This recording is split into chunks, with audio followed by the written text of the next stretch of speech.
Welcome to Popternative, where we dive into topical discussions from the worlds of pop culture, social media, and sports. Here is your host, Peter Remoliotis, aka PD Beats. PD Beats here from Popternative, speaking to Leishe Meyboom about season 2 of Locke Key, dropping October 22nd on Netflix. Welcome to the show. Thank you so much for being here. Oh my God! Thank you for having me. It's an exciting time. I mean, Locke Key. This is a big project for you. One of your first projects. You've had a few episodes of some shows in Canada, but this is a big deal for you. This is a big breakthrough project for Leishe Meyboom. How do you feel right now? Oh, I feel ecstatic. Honestly, it's a bit intimidating, I would say, because it's a huge show, and I never really thought that something like that would happen, really. Absolutely. Are you originally from Toronto area? Yeah, I'm from Toronto. So storytelling and everything, when did that kind of all start for you? Did you always know you wanted to do that a little bit? Yeah, well, I'm one of 4 kids, and I'm the middle, so naturally, I'm always trying to fight for the attention. The spotlight, absolutely. So, I think I've always been like performing, I guess, for my family. Yeah. Oh, 100%. It's really, really interesting there. I mean, season 2 is gonna drop. I'm curious because there's different mindsets. What was your mindset like when you were casted? And then what's your mindset now that it's like almost out? Because there's going to be 2 different kind of Leishe Meybooms at the time, I feel like. Yeah, I mean, I think the good thing is that the character Abby I'm playing is very similar to me. So like it's not like too far removed. Whereas like sometimes when people are playing like, I mean, really grandiose characters, I could see how they'll be a little bit like, wait, that's not me at all. Now the world's going to perceive me to be like this madman. Oh, absolutely. No, it's exciting. And yeah, you do mention your character. I mean, people are going to see it because it's dropped on Netflix and it's exciting. Everyone's going to be able to see it. You're joining the squad. You're joining the Savini squad. You were the newest member of the Savini squad. Yes, we're in it. We're in it. We're doing it. Absolutely. What's it like? Because I find that very interesting because that's exciting, I feel like, because you're joining Locke Key, but you're also joining a pretty cool part of Locke Key. Like I think people really love the Savini squad and like the movie club aspect of it, right? Because we're all movie and cinema nerds deep down, right? So what was it like not only getting to be on Locke Key, but being part of that kind of squad in the script? Like that's pretty awesome.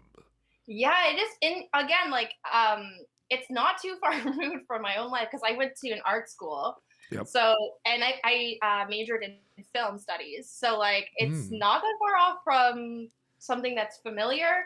And yeah, it's really cool to also be working with other kids my age. Like we got along really well. So it's really cool. It's funny because I remember, you know, I'm Canadian as well. Mhm. I went to school with Jesse Camacho. We always talk about this because, you know, he obviously has a lot of friends in circles that were on shows like Degrassi and everything and shows on Family Channel. There was a show called Baxter, which was like about like an art school. Oh my God.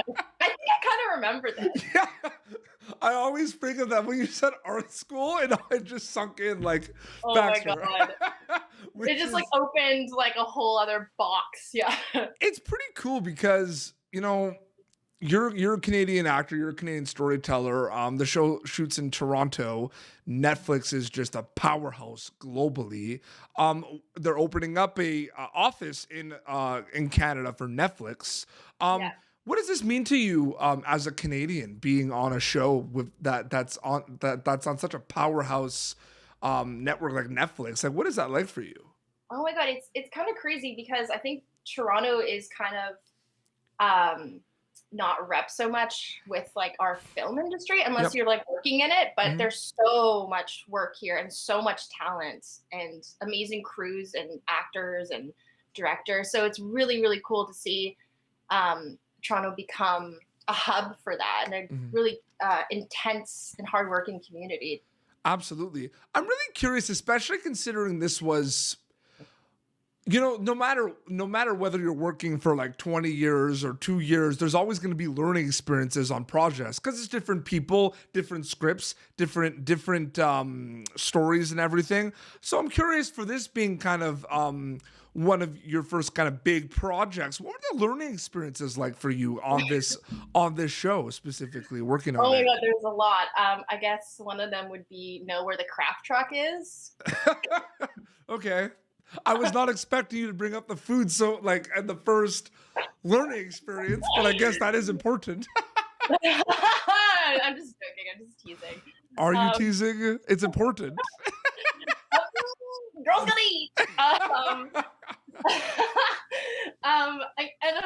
know. Like, I guess it'd be learning how to navigate set, like a really big set like that. I've never done that, and learning how to just be, I don't know, like talking with people, like being just recognizing that everyone's doing the same in it for the same reason and for the same goal. Yep. So I guess I'm just learning that it's not as isolating as sometimes it can come across. Yeah. Oh, that's very interesting. Absolutely. I also feel like it's so amazing that, you know, the show's coming out at a time where, you know, it's spooky season, right? It's October, and I'm a big horror movie fan. I feel like I watch so many of them in general, but specifically around October, I always watch like one a night and everything. Lock and Key isn't specifically just like it's not horror. There's elements that could be put in that kind of thriller horror category. But what's it also feel like being part of a show that's dropping while there's so much momentum right now with like Squid Game and a lot of their Netflix and chills lineup? Like, it's pretty crazy too, right? Yeah, that is crazy. But I think they all kind of stand on their own, right? Yeah. Like, it's not fair to like I don't know. They're all like amazing crew. So like it's I don't know. I think yeah. I don't know. Also, like Halloween season is in itself very spooky. So Are you a horror movie fan? absolutely not. Okay, that is it. So it's interesting you say that because I've interviewed people recently that were in like some of the scariest movies I've ever seen, right? And like Yeah. we forget, like sometimes I feel like that this is your job. You know what I mean? Like it's work. Yeah. You know what I mean? And like they're in like these scary movies. And I'm like, they hate horror movies. Yeah. Like they can't do them. Like they're scared of them, but they're like in the scariest horror movies. Like I find that so weird and cool. Oh my God, yeah, it is weird. I don't like if I could not be traumatized by a film, I would prefer not Well, to. I'll tell you this right now, okay? Popternative, we're getting there. We got the subs, we got the views, okay? Hashtag Leishe Meyboom in a horror movie. Let's do it. Oh my God, let's do it. Let's do. I can't wait for that interview when you do. Okay, you got to do a horror movie just so we can like Just so we can come do back an and be like, yeah, dude. do an interview and talk about like how you can't do horror movies, but you're like a terrifying horror movie. I mean, I guess I just like scare easy, you know, like You know what my coping mechanism was growing up? what? Because I like trailers used to scare me. Like I see like the Grudge, and I got to interview Takashi Shimizu, who like directed and wrote like the Grudge movies, and I actually told him, I'm Wow. like, you terrified me as a child, so thank you for that. But I would like go in because like, you know, it's like it's only pretend, and I feel like gore doesn't scare me anymore because I saw a documentary when I was younger about how they make like blood and stuff, and Yeah. it just looked so like fake, like the way they were setting it up, and I was just like, this is not scaring me anymore. Like, but like, and I know it's like corn syrup and everything, but like, I would get scared. Like I'd watch like Amityville Horror, right? And like Ryan Reynolds is in it, right? And I'd like freak out in the movie theater, and I'm like this, and I'm like, because I'm younger, and I'm like, okay, it's okay, it's just Ryan Reynolds, it's Van Wilder, it's not real. Or like in The Grudge, it's like, it's okay, it's only Buffy, it's Sarah Michelle Gellar, it's not real. Like I would like think of that. It's really hard. It's really hard to separate it though. I think the one that is this is so random, but the one character that's really scared like the living day out of me is Gollum. Yeah. Yeah. Oh my god, that's gonna be like in print. I had to leave the movie theater. This is how terrified I was. Whoa. And that's like that became a very like there's probably some cruel people that have tried to prank you because that's a very popular, like, you know how people do like impressions and stuff? Yeah. That's a very, like, a lot of people like are like, I do a good Golem. Like, Golem experts, like, galore. That's interesting. That is so interesting. Golem. I wasn't expecting that. Makes sense, 100%. But it's funny, though. We'll get back to Locke and Key, but now that we're on the horror movie subject. Yeah. There's a difference between like the scariest movie you've ever. I mean, this doesn't really apply to you like at all. I don't know why I'm saying this because you can't do the movies, but I'm gonna say it anyway. But like, me and Jesse talked about this recently. Shout out to Jessica Camacho who plays Doug Brazell, part of the Savini squad on Locke and Key. Aww. Yeah, but there's like the scariest movie I've ever seen, and then there's like my favorite horror movie. Like, there's a difference because I don't know if I can't tell you like what my favorite horror movie is. There's like a list, right? Mm-hmm. But the one that scared, like the scariest movie I've ever seen was the one with Liv Tyler and Scott Speedman, The Strangers. I don't know this one. Yeah, don't worry. Sorry. It's maybe it's good because you scare easily. It's terrifying. But that's interesting. People are going to be able to see you in Locke and Key. What are you hoping they get out of it with your character specifically? I've been asking the cast that I've interviewed, like, what are they hoping they get out of it, takeaway-wise, when they get to watch season 2 of Locke and Key in general? I want to switch it up a little bit. I want to talk about Leishe Meyboom. What are you hoping they get out of it when they get to watch your character for the first time in the Savini squad in season 2 of Locke and Key? Ooh. Well, I think it's kind of cool because Abby is discovering the keys for the first time. So if you haven't watched the show, you're kind of with her discovering all this new magic.